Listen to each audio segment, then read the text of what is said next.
Guys and welcome to my channel on innovate Tanu. So आज मैं आपको बताऊंगी टीचिंग मेथड्स के बारे में। सो टीचिंग मेथड में सबसे पहला मेथड है स्टोरी टेलिंग।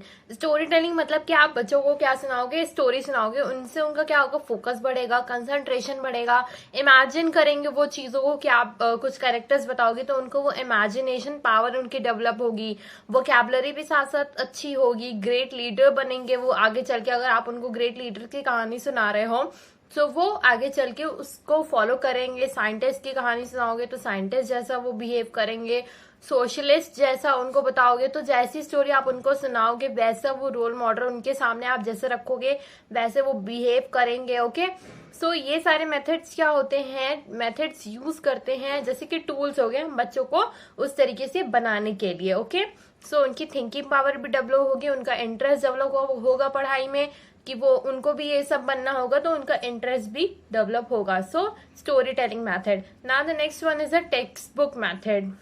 सो टेक्स्ट बुक मैथड में क्या होगा कि उनकी साइकोलॉजिकल पावर जो होगी वो एनहांस करेगी जैसे जैसे एज उनकी बढ़ेगी। और इसमें क्या होगा कि वो टेक्स्ट बुक को खुद से पढ़ेंगे, उनका इंटरेस्ट उसमें आएगा, उनकी कॉम्प्रिहेंशन पावर इंक्रीज होगी, वोकैबुलरी इंक्रीज होगी।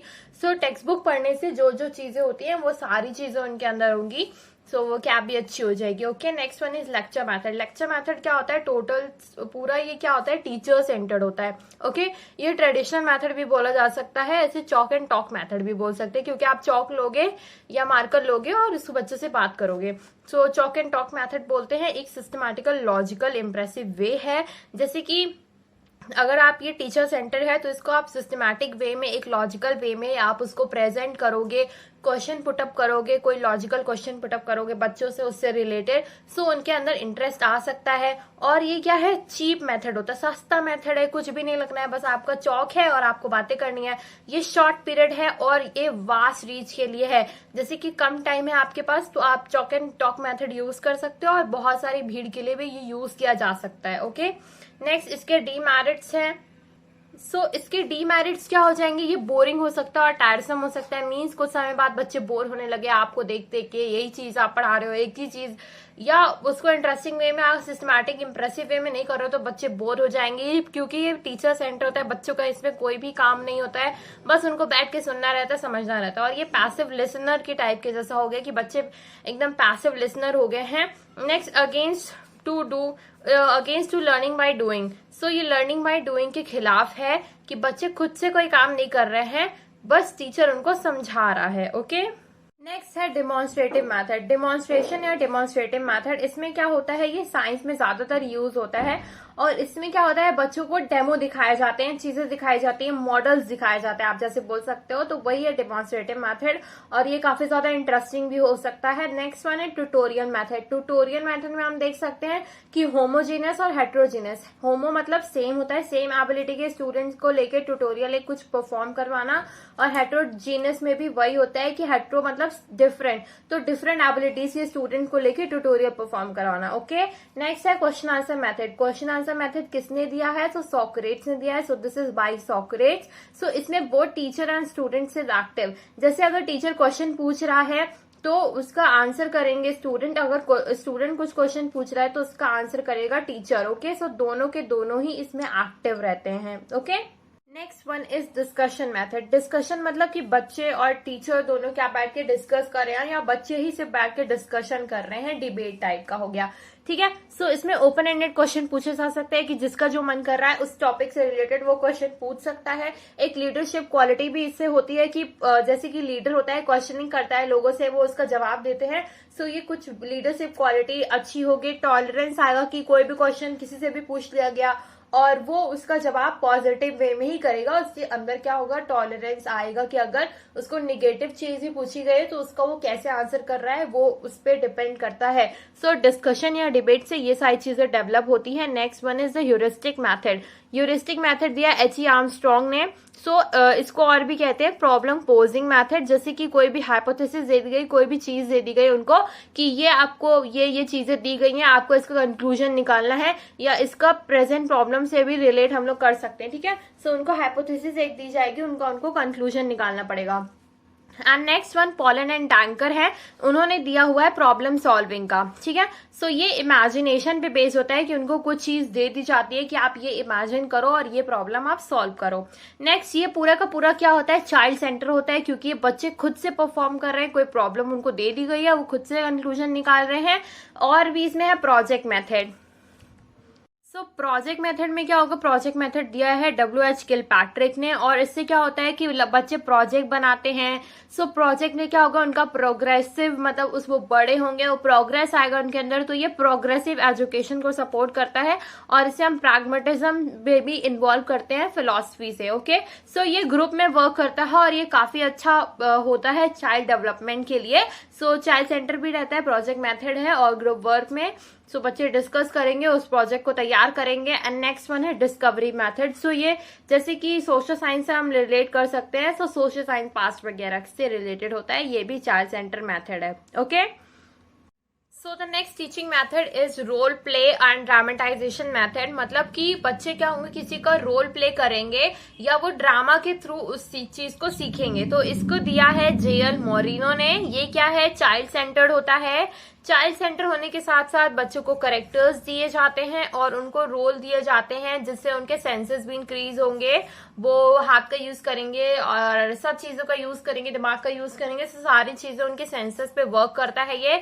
और लिसनिंग और स्पीकिंग पावर भी अच्छी होती है, क्योंकि बच्चे बोलेंगे और जो बच्चे परफॉर्म नहीं कर रहे हैं वो सुनेंगे, ठीक है। सो लिसनिंग एंड स्पीकिंग पावर पे डिपेंड होता है। इनका कंसंट्रेशन अच्छा होगा, क्रिएटिविटी भी आएगी, क्योंकि वो रोल मॉडल को या रोल किसी का प्ले कर रहे हैं, ठीक है। सो नेक्स्ट वन है ब्रेनस्टॉर्मिंग। सो ब्रेनस्टॉर्मिंग दिया हुआ है एलेक्स फैकने ऑसबॉर्न ने। सो ऑसबॉर्न भी पूछा जाता है, सो ये इंपॉर्टेंट है ऑसबॉर्न। सो बच्चों को कोई भी प्रॉब्लम दे दी जाएगी और उनको बोला जाएगा कि आप तुरंत उसका आंसर दो। बच्चों को जोर डाला जाएगा कि वो क्रिएटिव है, सो तुरंत आंसर देंगे, तो उनका जो भी क्रिएटिव माइंड, जो भी चीजें रहेंगी वो तुरंत आंसर करेंगे। सो स्पॉन्टेनियस जो आंसर्स दिए जाते हैं वही ब्रेनस्टॉर्मिंग में आते हैं। सो ये क्या है कि इसमें ग्रुप से के भी अकॉर्डिंग हो सकता है कि ग्रुप में बच्चों को कोई चीज दे दी गई और उनके आइडियाज लिए गए। सो इनसे उनकी इमेजिनेशन एंड क्रिएटिविटी पावर भी इंक्रीज होती है, ओके। सो ब्रेनस्टॉर्मिंग दिया हुआ है ऑसबॉर्न ने, okay. Next one is play method. Play method किसने दिया हुआ है, फ्रेडरिक फ्रॉबेल ने दिया है। मतलब बच्चों को, जैसे बच्चे छोटे होते हैं तो उनको किंडरगार्टन में डाला जाता है, जैसे बोलते हैं कि हमने प्ले में बच्चों को डाला है।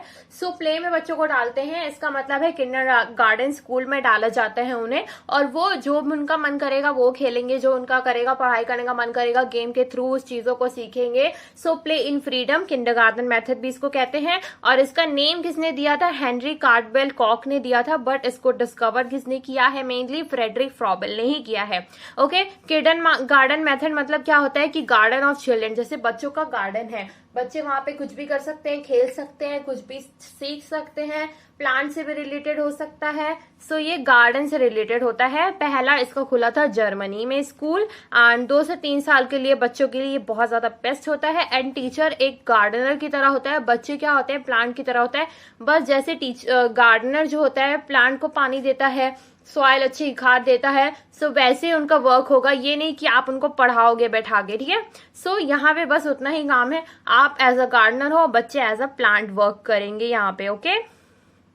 Next one is Montessori method. Montessori method दिया है मारिया मॉन्टेसरी ने, और ये बिलीव करती हैं नेचुरल चीजों पे, नेचुरल फिलॉसफी पे। सो ये नेचुरलिस्ट भी हैं और इन्होंने वर्क किया हुआ है कोलैबोरेटिव प्ले में। मतलब कि बच्चे टॉय से खेले, चार्ट से खेले, या कोई भी ऐसी चीज से वो आर्ट करके या कोई भी ऐसी चीज करके करे कि जो उनके लिए क्रिएटिव माइंड डेवलप करे, ओके। सो ये अर्ली चाइल्डहुड के लिए है ये सारे इनके method. So Montessori method, okay. Next one is the Dalton method. Dalton method दिया हुआ है हेलन पार्कहर्स्ट ने, एंड सो ये यूएसए में एक स्कूल था, सो उसी पे बना हुआ है ये डाल्टन मेथड, बट दिया है ये हेलन पार्कहर्स्ट ने है। Next one is lab method. So lab method based होता है लर्निंग बाय डूइंग के, बच्चे खुद परफॉर्म करेंगे। आप जैसे साइंस लैब में जाते थे या कोई भी लैब में जाते थे तो आप देखते थे कि आप खुद एक्सपेरिमेंट कर रहे हो, कुछ वैसा ही होता है ये कि आप खुद से एक्सपेरिमेंट करके वो चीजों को डिस्कवर करो, एक्सपेरिमेंट करो और डिस्कवर करो। सो ये लर्निंग बाय डूइंग पे बेस्ड होता है, ओके। ओके सो प्रभावित हुए हैं ये जॉन डुई से एंड मारिया मॉन्टेसरी से। So move toward child center. So ये बच्चों से रिलेटेड है, बच्चे सारी एक्टिविटी परफॉर्म करेंगे और उनको फ्लेक्सिबिलिटी प्रोवाइड होगी और वो वर्क इंडिपेंडेंट वर्क करेंगे और टीचर बस उन्हें क्या करेगा, असिस्ट करेगा। Next one is inductive method. So ये एरिस्टोटल ने दिया है और हम बोल सकते हैं कि बैकएंड जो है वो साइंटिफिक इनोवेशन से रिलेटेड है। बट इंडक्टिव मेथड क्या होता है, नोन टू अननोन की तरफ जाना, मतलब हाइपोथेसिस से रूल की तरफ जाना। उनको एक हाइपोथेसिस प्रोवाइड करेंगे और फिर उनको रूल बताएंगे, जैसे मैथ्स में भी हम इसको यूज कर सकते हैं। Okay so that's it for today. Thank you and subscribe to my channel. Bye bye.